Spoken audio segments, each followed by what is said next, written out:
Hello guys, welcome back to our channel Marathi family in Germany vlogs.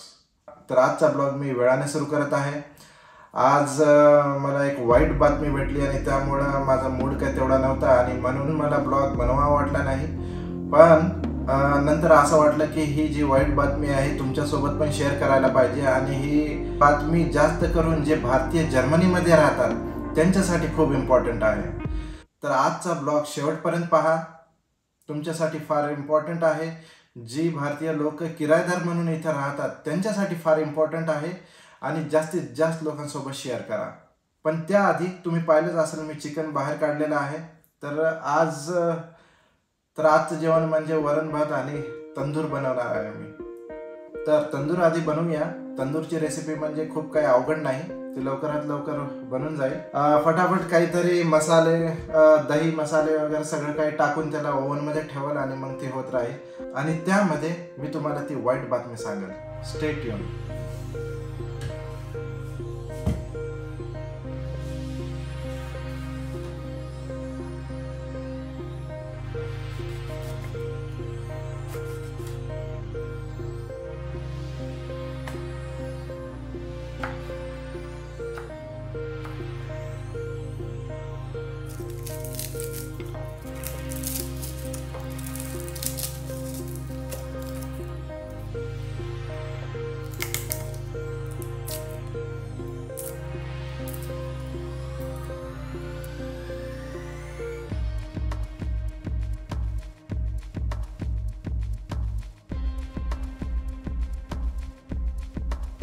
ह्याच्यामध्ये थोडीशी दही टाकेल।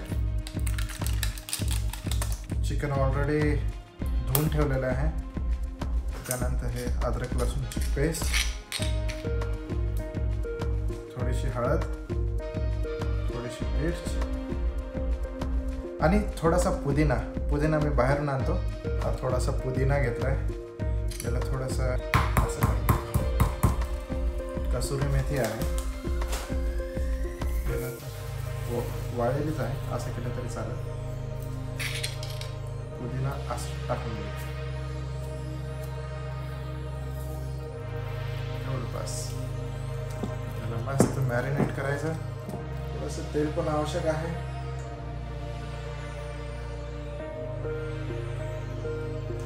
ओके,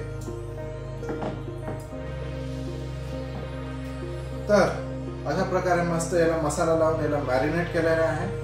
तर आता आपण याला ओव्हनमध्ये ठेवूया आणि याला बहुतेक 40 मिनिटं लागतील, 40-50 मिनिटं लागतील होण्यासाठी आणि त्या दरम्यान मी तुम्हाला ती वाईट गोष्ट सांगेन। तर चला आधी आपण ओव्हनमध्ये ठेवूया।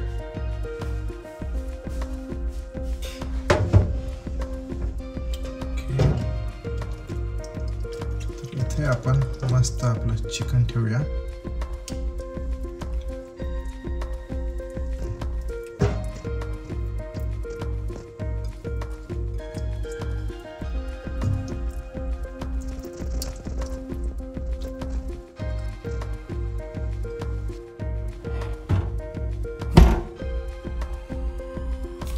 इथे आपण सेट करूया टायमिंग, टेम्परेचर 230, ठीक आहे 230 आणि इकडं हे करूया खालून वरून व्हायला पाहिजे म्हणून हे हवेच आहे। हे बरोबर आहे, हां हे म्हणजे हां हे बरोबर आहे, ते सेट करायला पाहिजे। मस्त, आता होईल हे लवकरच।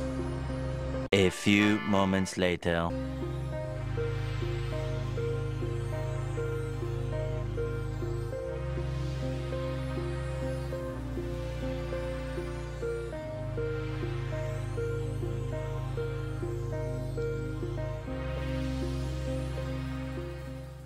हा तर मित्रांनो गोष्ट अशी आहे की मागे आमचा ब्लॉग आला होता, ब्लॉग 21 डिपॉझिट जप्त होतं की काय म्हणून।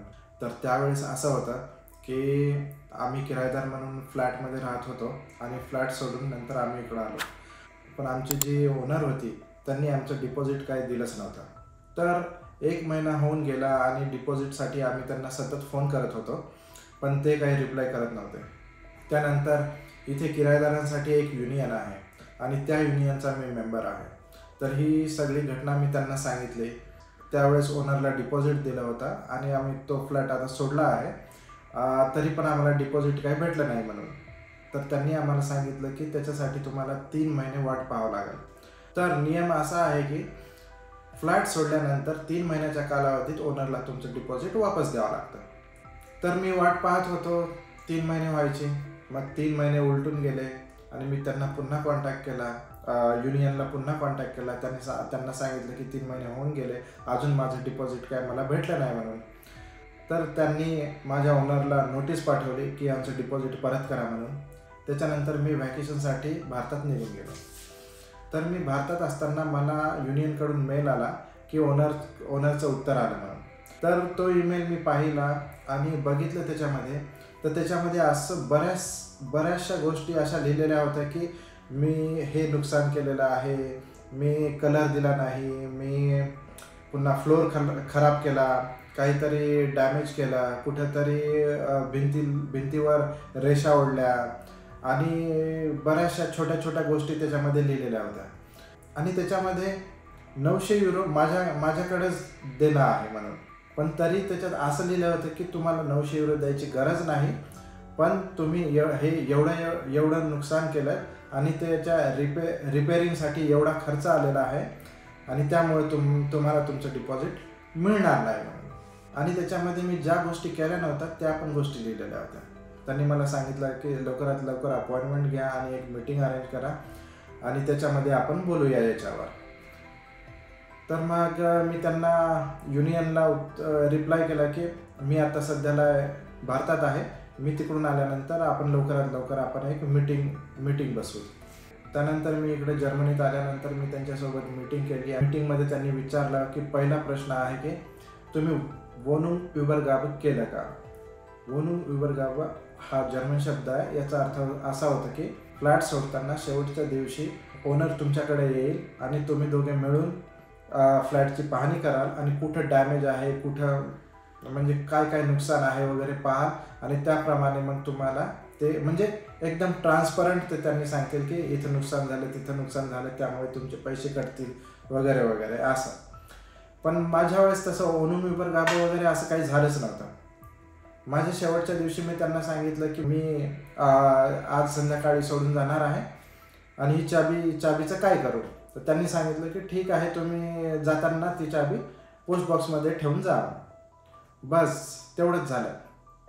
आणि मग दुसऱ्या दिवशी मला त्यांचा व्हॉट्सअपवर मेसेज येतो की वोनूंग युबरगाब आता कधी करायचं आपण. मी म्हणलं आता ह्याला काय अर्थ आहे की त्यांनी आधी सांगितलं पोस्ट बॉक्समध्ये ठेवा आणि मग नंतर निघून जा म्हणून. मी त्यांना फोन केला आणि सांगितलं की तुम्हीच तर सांगितलं की पोस्ट बॉक्समध्ये ठेवा म्हणून चाबी.